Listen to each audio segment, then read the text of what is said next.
If you're here to learn a bit more about critical thinking, including a tutorial for a simple method to help improve your critical thinking skills, then welcome to Genetimix. My name is Tim, and this channel is dedicated to genetics and a mix of science communication and critical thinking. Information overload is everywhere, and the world is awash in misinformation, conspiracy theories, social media echo chambers, and confirmation bias. The goal of this series is to provide some tools to help you come to rational, reasoned conclusions about what is really true and what is not, and to help to filter out some of the daily clutter we all experience. I've come up with a simple approach to help improve critical thinking, which of course had to have a cute little acronym, which is IRIS. But before getting into that, I'd like to offer just a little more background. In his 2011 book, Thinking Fast and Slow, Daniel Kahneman described two different ways our brains form thoughts, which are, rather uninspiringly, called System 1 and System 2. System 1 is fast, emotional, unconscious, and stereotypical. It's the one we use most often, including when we engage with our daily load, or more likely overload, of social media. System 2 is slow, logical, calculating, and conscious, and most of us use it less frequently than System 1. The more expert you are in a field, the more likely you are to be able to use System 1 to address a question from that field. You already have the information and your expertise at your fingertips. Critical thinking is the objective analysis and evaluation of an issue or claim in order to form a judgment, and mainly forms within System 2. You usually need to slow down to use it. However, like with everything else, by practicing critical thinking, you can increasingly start using it automatically with System 1. Makes sense. The more you practice any skill, the better you get at it. An interesting aside about System 2. When you engage it, it actually causes a physiological response in your body. Your heart rate increases and your pupils dilate, caused by muscles contracting in and leading me back very nicely to the iris. Iris has 4 steps, and we will go over each in turn. Each step throws up a few common red flags, which I recommend using to increase the background level of skepticism you're employing when analysing a claim.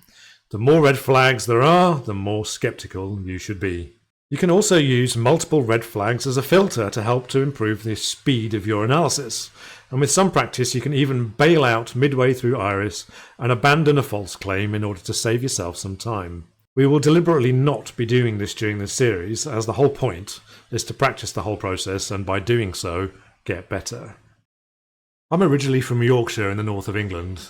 Yorkshire folk say aye and nay instead of yes and no, and I've come up with a system that I call Naydar, which is basically a Yorkshire bullshit detector. Each time I come across a known red flag or other warning sign, it sets off my Naydar. And my Naydar goes into active scanning mode as soon as my iris muscles flex when I go into System 2.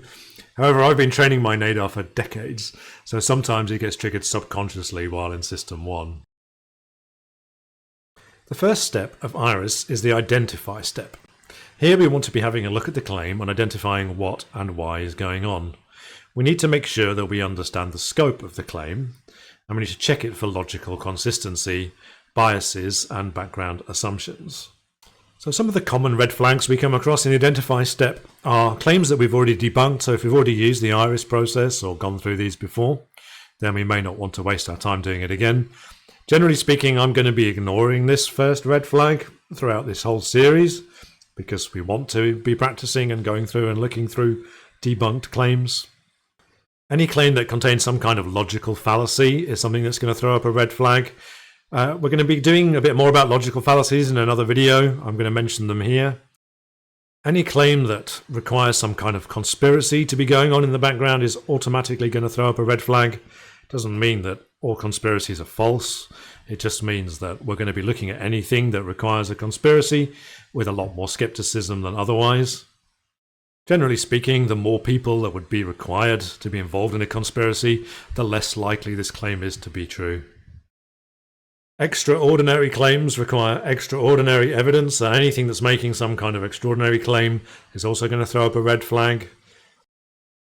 The final red flag is somewhat optional. This does depend on your background levels of scientific knowledge.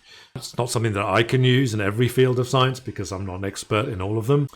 But if the claim that's being made does contradict mainstream science, it is going to throw up a big red flag for me, so it will definitely trigger my Naydar at that point. The second step of IRIS is called research. In this step, we need to gather some information about the claim that's being made, including checking any sources that we're using for our information and possibly considering other viewpoints. The amount of research you'll need to do will depend on the claim that's being made and how familiar you already are with that topic. Common red flags in the research phase include things like missing, biased or irrelevant sources, or if you find more than one explanation for a particular claim, if there's a better explanation that already exists. This step often requires Googling competently, and we'll be doing some worked examples of this in future videos. Once we've pulled together all the various background data, we can move on to step 3, which is to investigate. In this step, we will be analysing the data, assessing the relevance, and drawing the logical conclusions, if any. Common red flags in this stage will include things like insufficient evidence, or evidence not supporting the claim in question. We also want to watch out for ignoring contradictory evidence. This is something that can happen if you have confirmation bias. You can cherry pick amongst the evidence to find the evidence that you like and ignore the rest. It's not really a red flag, but I still don't know is a valid outcome of this step. We may not always be able to gather sufficient evidence to support a particular claim. The last step of IRIS is to summarise your findings, to communicate those to other people, encouraging open discussion, and also to reflect on what you've learned. I probably can't emphasise the reflection piece enough. Taking a few extra minutes to let your hard-won conclusion really sink in is the best way to build true and lasting understanding. A couple of common red flags you see at this stage are people who refuse to acknowledge when they've made a mistake or refuse to actually learn from the mistakes that they've made.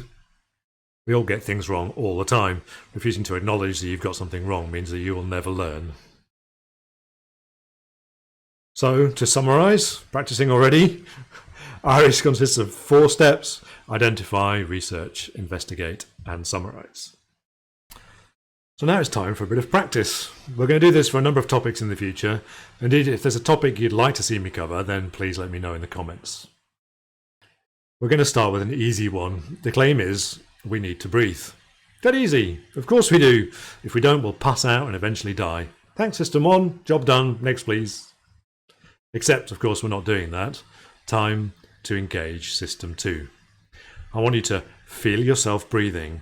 Pay real attention to it. We all do it 12 to 20 times a minute. We do it without thinking about it, and we do it from the moment we're born until the moment we die. And now you're doing it a bit deeper, because your System 2 is up and running. Let's identify the claim. We need to breathe. Who is we? Us humans, all living creatures? The scope is a bit unclear. And why do we need to breathe? Now, I happen to be aware that the technical term for breathing is respiration, so maybe that will help us when we move into research. Respiration helps us break down food into energy. The very basic formula for respiration is glucose plus oxygen equals carbon dioxide plus water plus energy. So we need to breathe in oxygen in order for our bodies to create energy. Most living creatures use oxygen-based or aerobic respiration in this way. However, most also have other ways of creating energy, including us. If we're doing intense exercise, our bodies don't have enough oxygen to power all that effort.